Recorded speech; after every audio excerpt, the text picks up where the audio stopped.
So my relationship with New Perspectives started in 2016, and they had announced earlier than I had seen that they were doing Darkness, Darkness. And I remember going on the Nottingham website and being like, oh, this is great. And they are looking for a woman who's from Nottingham, who's 27, who could play Dad. I can do all those things.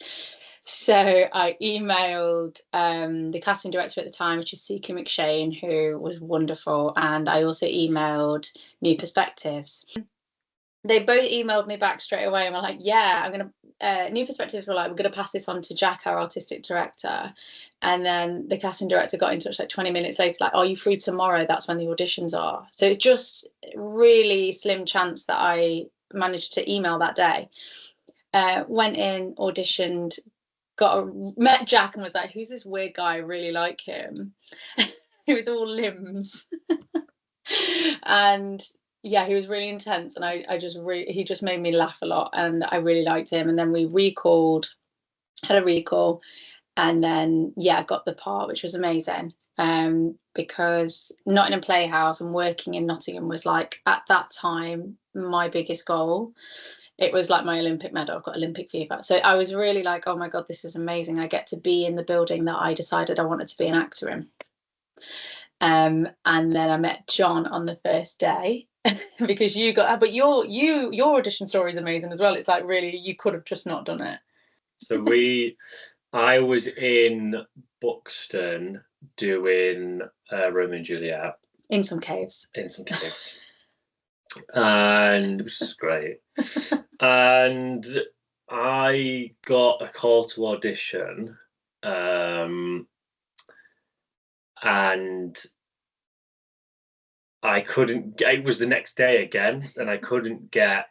There was no train after the show in Buxton, and I couldn't get the train early enough the next day and get back in time to do the show, because we were doing a matinee the next day. So I hired a car and drove to London. Yeah, through the night, and there was road closures as well. So it was like not way, not like tiny little roads.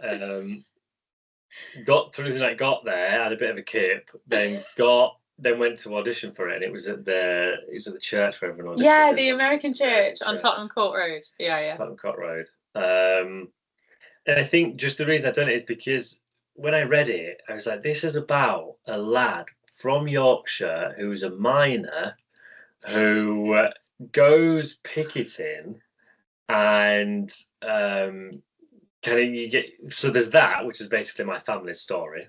All my family were miners, they went picketing and all that kind of stuff. So I was like, that's awesome.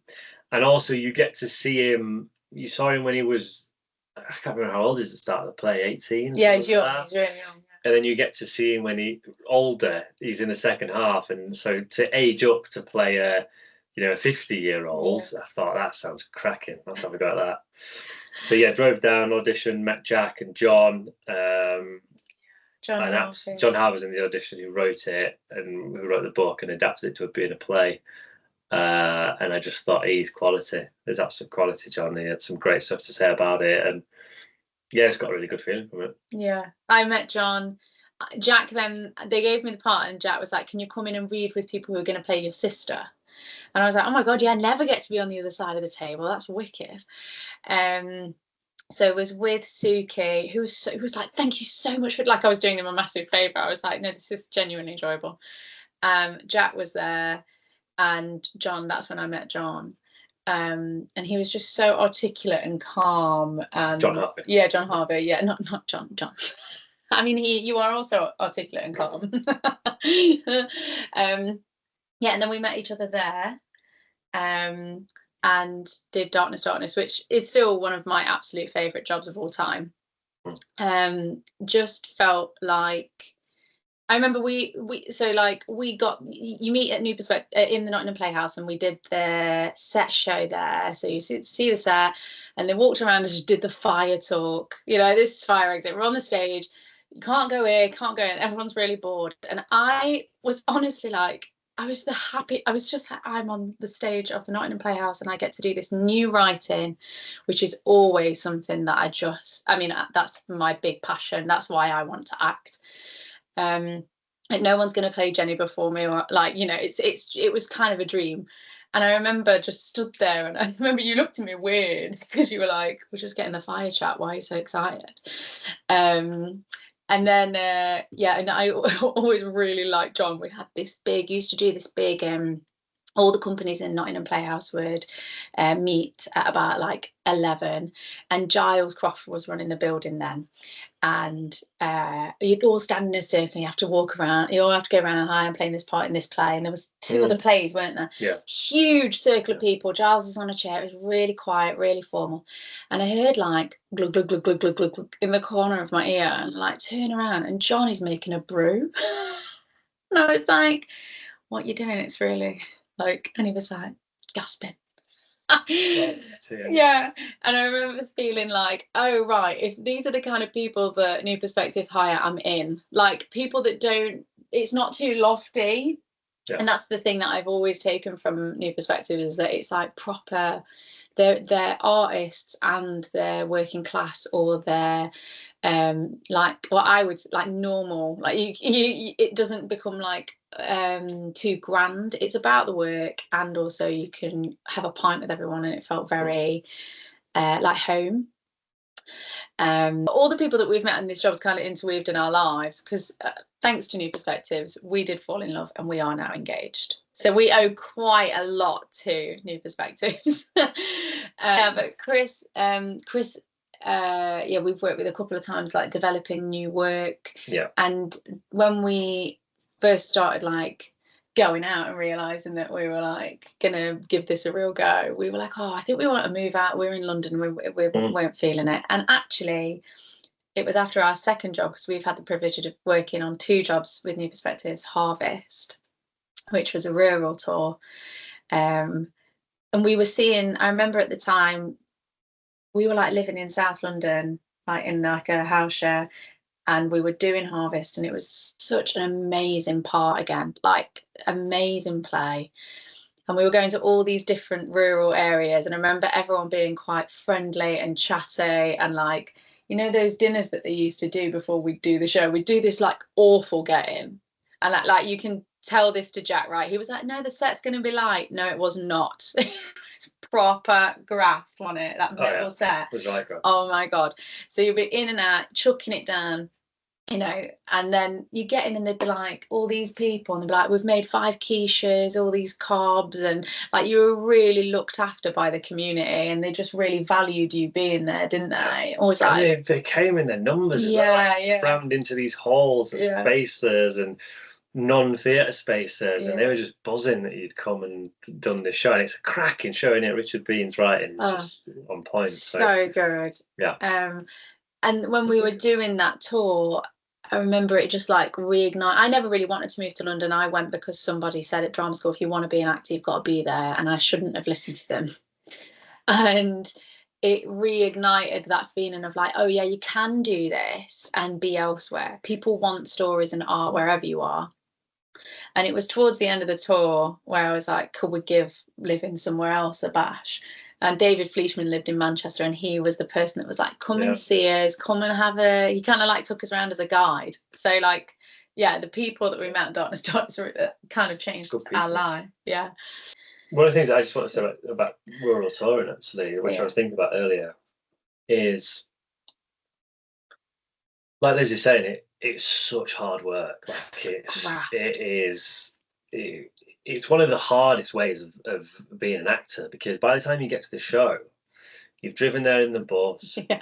You've probably you might have driven like 2 hours. You then get this set out that Jack McNamara promised was going to be live. Right, and it was not. There was so much stuff. It's packed to the rafters in there. And the first time you pack it doesn't all go in. It's like the Jenga of the van. The little doors, up some stairs. You put it in. You get all the lights up, the sound system. Literally, by the time it comes to the show, you're absolutely knackered. Then you've got, you've had your quiche, and then you're getting ready in like the toilets or just like behind like a flat, and then you've got to go out, and these people pay this money. You've got to go out and you've got to give this performance, and they're tough performances in that play. Big kind of emotional journeys. And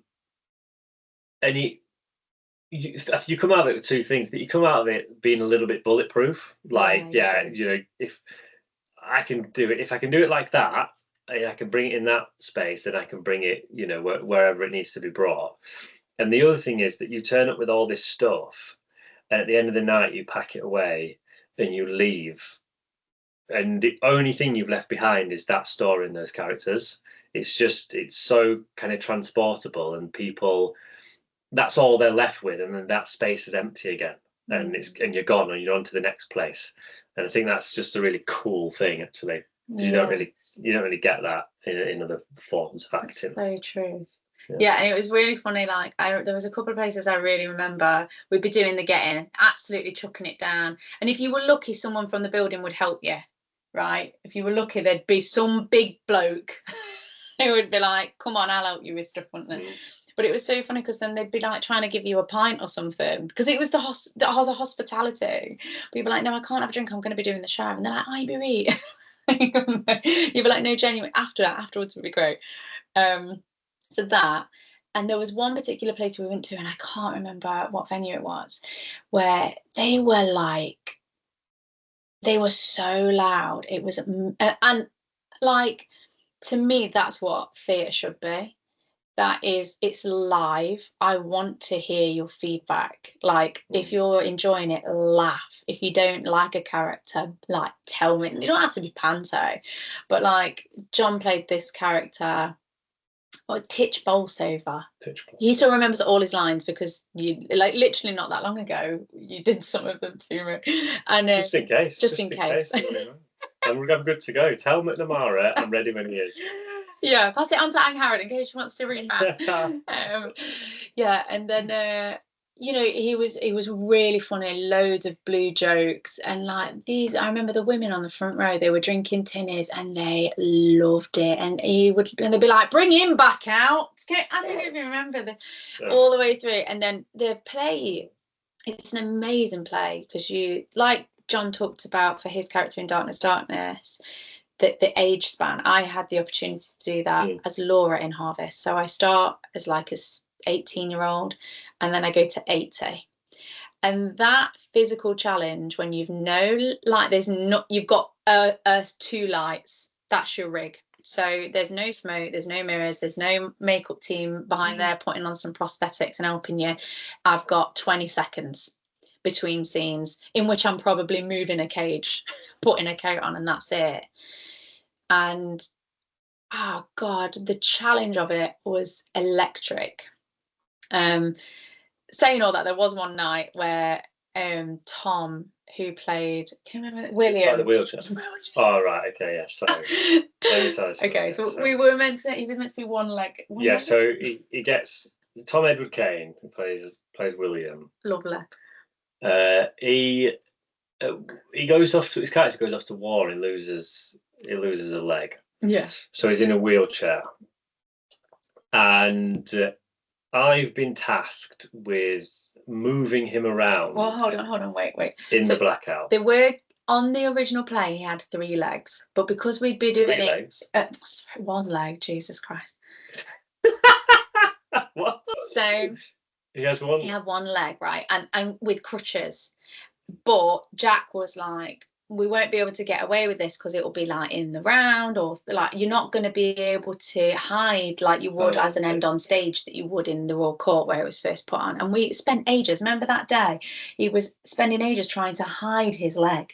He hid his leg in trousers, big coat, and Jack giving it a go. And I was like, "Jack, sit down. This is." So then they agreed on a wheelchair. And we always said, "Is this going to be tight, given the spaces and all that?" It'd be fine.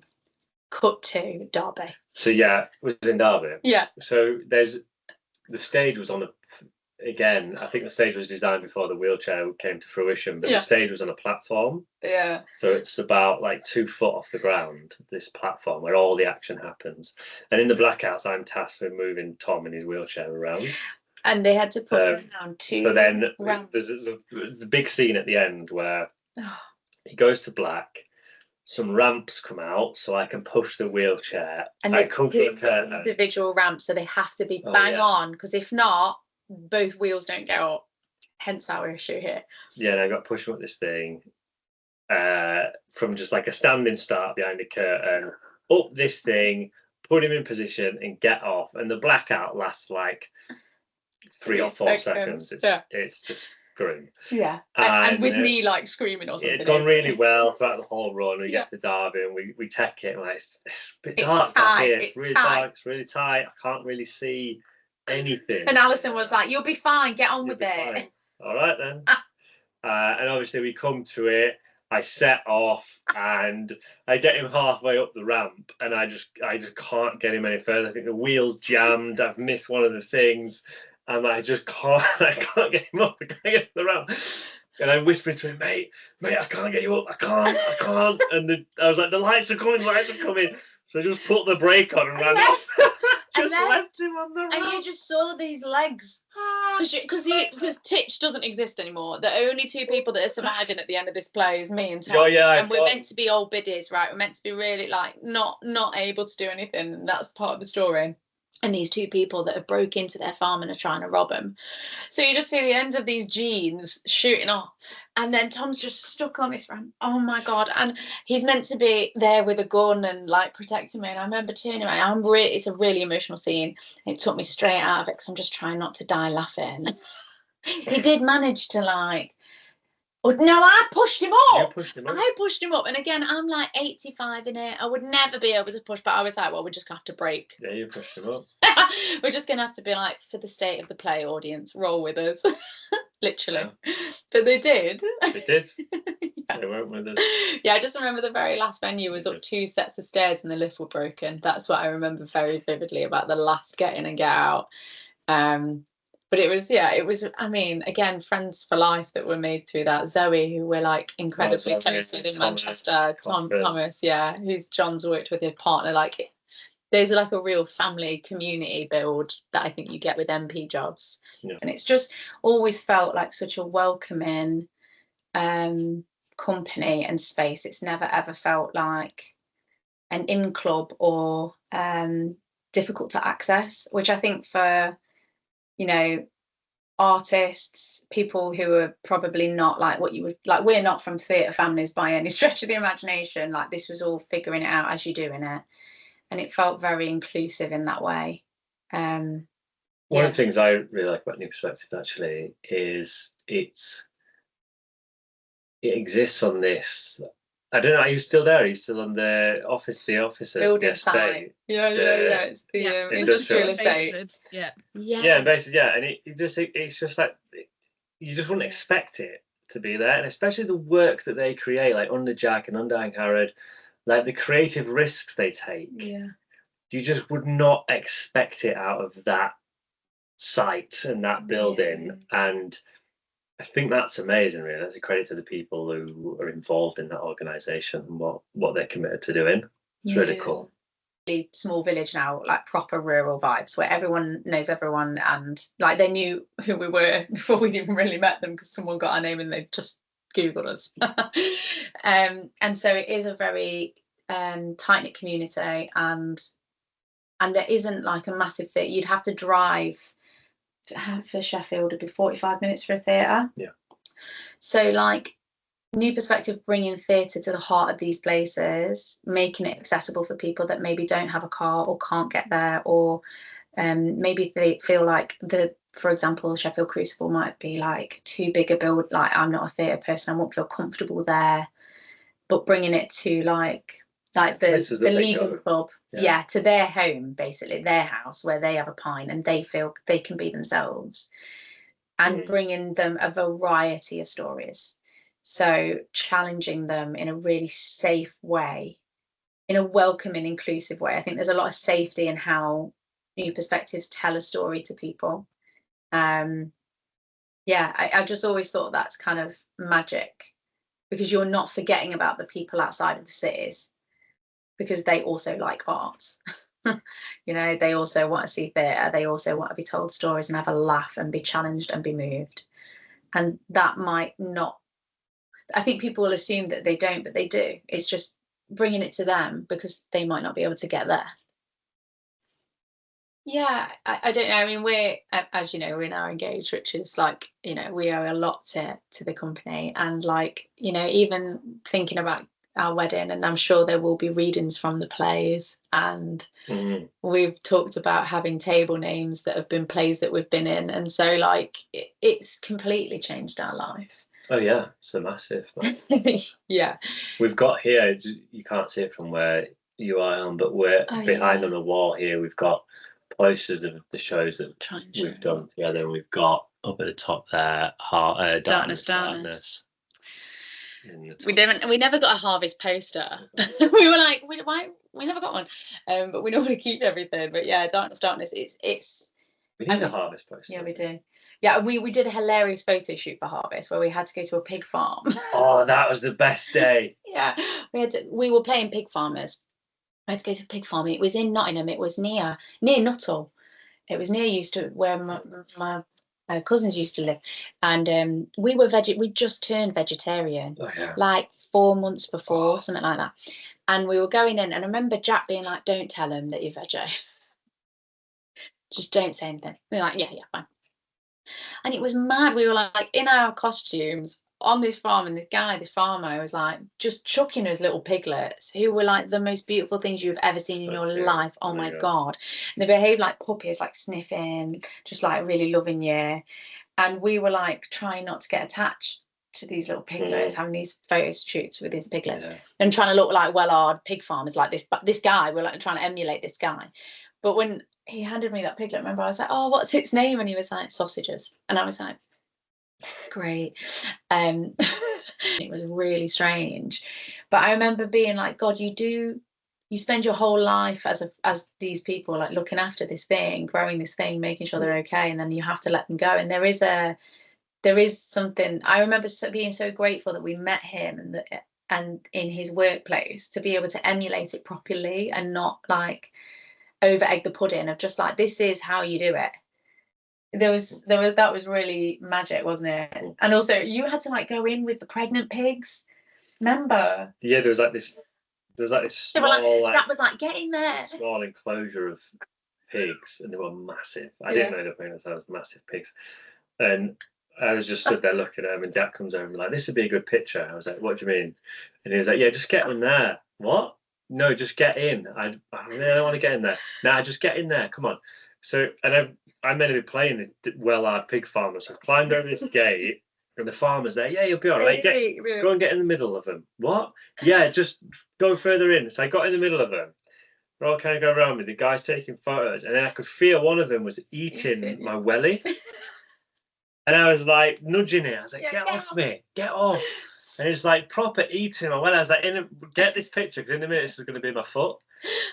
And then it was like, "By the way, they're all pregnant, so don't irritate them." I was like, "What?" So legged it out and then jumped over the gate. The picture's great though. The picture was great. But it's like hilarious. Like again, you're in the proper place, and John's gone in like in his costume and like mud makeup, like it wasn't. Do you know what I mean? We're like trying to emulate these people, but it was so helpful to do, because I remember we did a run of Act 1 the day after, and it totally changed how I played her completely. It was just the privilege of like people. Again, I think there is a charm that New Perspectives have to be able to get a farmer to let you in to see that. I don't necessarily think a lot of other theatre companies would have been given that access. Which I just think is an amazing trait about the company.